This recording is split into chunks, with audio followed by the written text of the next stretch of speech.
Hello everyone, it's Elizabeth here from Totally Organised Blogging, and I wanted to share with you another blog organisation tip of the day.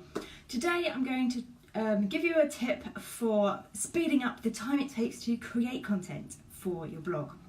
I've created over 1,000 blog posts for my blog, and while I haven't always had that done as a smooth process, I'm starting to learn more about how to streamline things, and I've picked up a ton of tips and experience over the years that help me create content faster, because that's what we all want really, isn't it?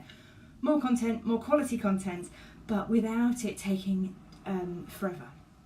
Unfortunately, when you are creating, say, something like a pillar post or a 4,000 word ultimate guide, it is going to take you a lot of time, because that work, that research, that effort all has to go into creating the perfect post that's going to draw readers to your blog. But by being a bit more organised, we can try to streamline some of the processes around creating content. And today's tip is to use templates to do that. I use templates for the blog structure. So I know that I'm going to have a short intro about the blog post at the beginning with perhaps a personal story. Then I'm going to have a longer piece separated with subheadings. Then I know I'm going to have a summary and call to action at the bottom.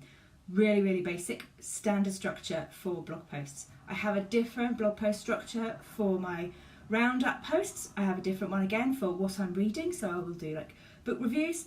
I'll have a different one again for software reviews, so I write software reviews from time to time. I have a template that I use to fill in for that covers key features of the software, pricing, use cases, things that people would find interesting. And while that gives me some flexibility, it also gives me a starting point, and I'm not creating that article from scratch.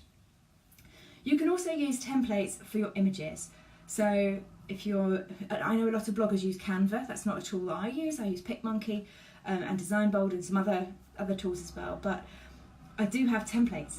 So I have templates for pin designs where I just change the words and I just drop in a new picture at the back. And you can do that with PicMonkey, as you can do with other graphic editing tools as well, through using overlays. So I can create a new image, drop my overlay in the right size, create your image in the right size, drop my overlay on, which is a frame with my URL written on it, and it's already coloured the right colour because it's semi-transparent. So I can choose any photo that I want, resize it, and I'm done.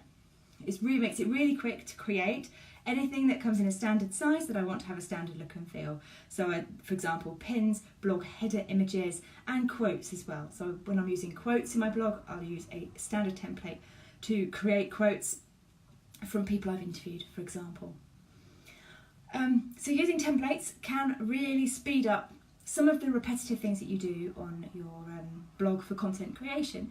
So think about the kinds of content that you create where you have the ability to do templates. Perhaps you do review posts and you want to have a common structure for that. Perhaps you do regular interviews with people, whether that's in a podcast format and you want a standard format to share your show notes, or whether it's a written interview that you then share as a blog article. Perhaps you want to have some standard formatting that you can just drag and drop, the kind of questions that you ask people. Whatever it is, the more that you can template, the more that you can streamline, the faster you can get this content created. And also it's less stress, because you don't have to start from a blank page or a blank image every time. You'll just drag and drop the right elements and it's done. Okay, so that was my tip of the day, to create templates and use them as much as you can for the content creation within your business, within your blogging. And I hope you found that helpful. I will see you on my next video. Goodbye.